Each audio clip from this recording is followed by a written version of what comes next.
নমস্কাৰ বন্ধুসকল, স্বাগতম জনালো সিম্পলি আসামিজলৈ। মই অনিমেছে আজি আপোনালোকক দেখুৱাব বিচাৰিছো আমাৰ অসমীয়াৰ এখাজৰ এটা বিৰাটেই লাগতিয়াল বস্তু। সেইটো হৈছে পিটিকা। পিটিকা এটা থাকিলে আমাৰ ভাত খাজ খাই বিৰাটেই ভাল লাগে। গতিকে আপোনালোকক আজি মই বনাই দেখুৱাম মচুৰ দাইলৰ পিটিকা। আৰু এই পিটিকাটো কেনেকৈ বনায় এই ভিডিঅ'টোত একদম শেষলৈকে আপোনালোকে চাই থাকিব, ভালকৈ আপুনি জানিব। একেবাৰে ইজি প্ৰচেছ। গতিকে মোৰ এই চেনেলটোত যদি আপোনালোকে নতুনকৈ আহিছে প্লিজ সাবস্ক্ৰাইব কৰিবলৈ নাপাহৰিব। আৰু ভিডিঅ'টো যদি ভাল পায় সকলোকে মই ৰিকুৱেষ্ট কৰিম এবাৰ লাইক আৰু কেনেকুৱা পাইছে কমেণ্ট কৰিব। বলক এতিয়া চাওঁ মচুৰ দাইলৰ পিটিকা।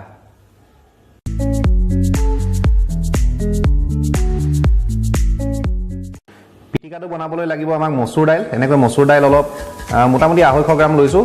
পানীত তিয়াই থ'ব লাগিব 1 ঘণ্টামান। তাৰপিছতে আপোনাক লাগিব এয়া কটা পিঁয়াজ, মিহিকৈ কটা ধনিয়া, এয়া জলকীয়া, কেঁচা জলকীয়া মিহিকৈ কাটি লৈছোঁ, নিমখ সোৱাদ অনুসাৰে আৰু লাগিব মিঠাতেল। বলক এতিয়া প্ৰচেছটো চাওঁ। এতিয়া প্ৰেছাৰ কুকাৰটো এনেকৈ ল'লোঁ, তাত অলপমান মিঠাতেল দি দিব। প্ৰেছাৰ কুকাৰটোত একো দিব নালাগে পানী চানি। মিঠাতেলটো দি লৈ পেলাই ভালকৈ চাৰিওফালে লগাই ল'ব।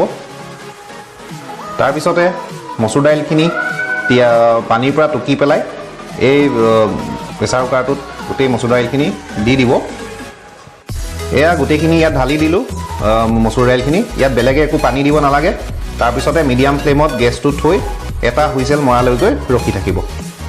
এটা হুইচেল মাৰিলে এতিয়া প্ৰেছাৰটো যোৱাৰ পিছত খুলি চাইছোঁ, এইখিনি চব ভালকৈ সিজি গৈছে অলৰেডি।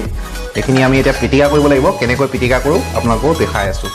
বাতিলৈ উলিয়াই ল'লোঁ। উলিয়াই পেলাই পিঁয়াজখিনি দি ল'লোঁ। এতিয়া বাকীবিলাক যি আছে জলকীয়া, তাৰপিছত ধনিয়া, এইবিলাক ইয়াত দি ল'ম। দি পেলাই ইয়াত অলপমান মিঠাতেল দিব লাগিব। নিমখো নিজৰ সোৱাদমতে দি দিব। তাৰপিছতে আমি কেঁচা মিঠাতেল মিঠাতেলটো অকণমান বেছিকৈ দিব, তেতিয়া আপোনাৰ নাকত ধৰে, বিৰাট ভাল লাগে তেতিয়া খাই পেলাই। এতিয়া সেই বস্তুখিনি দিয়াৰ পিছত আমি পিটিকাটো কৰিম। বিৰাট গৰম হৈ আছে, গতিকে মই পিটিকা খুবেই খাওঁ। গতিকে পিটিকা কৰিবলৈ এনেকুৱা এটা সঁজুলি আনি লৈছোঁ। চক এই বস্তুটোৱেদি পিটিকা কৰিবলৈ বিৰাটেই সুবিধা হয়। গতিকে আলু হওক, দাইল হওক, বেঙেনা হওক, যিয়ে হওক, গৰম হৈ থাকিলে এইখনেদি পিটিকা কৰিবলৈ বিৰাটেই সুবিধা হয়। এতিয়া অলপ ঠাণ্ডা হৈছে, গতিকে হাতেদি ভালকৈ গোটেই বস্তুখিনি মিহলাই ল'ব, ভালকৈ পিটিকা কৰি ল'ব। তাৰপিছতে আমি কেনেকৈ পৰিৱেশন কৰোঁ আপোনালোকক দেখাই আছোঁ। পিটিকাখিনি এনেকৈ আপুনি লাডু কৰি পেলাই পৰিৱেশন কৰিব পাৰে।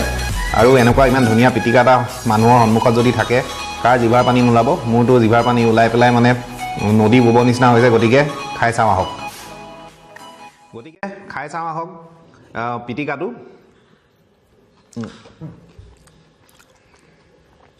বিৰাটেই সুন্দৰ।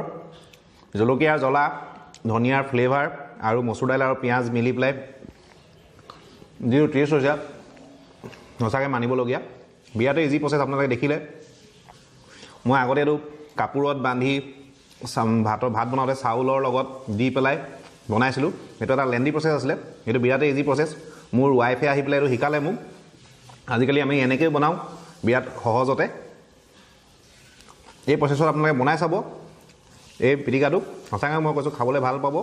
আৰু যদি ভাল পায় মোৰ কমেণ্ট ছেকশ্যনত কমেণ্ট কৰিব। আৰু প্ৰচেছটো চাই যদি ভাল পাইছে ভিডিঅ'টো লাইক কৰক। আৰু কোনোবা যদি মোৰ নতুনকৈ আহি পেলাই এই চেনেলত ভিডিঅ' চাই আছে প্লিজ ছাবস্ক্ৰাইব কৰিবলৈ নাপাহৰিব। গতিকে আজিলৈ আহোঁ। জয় আই অসম।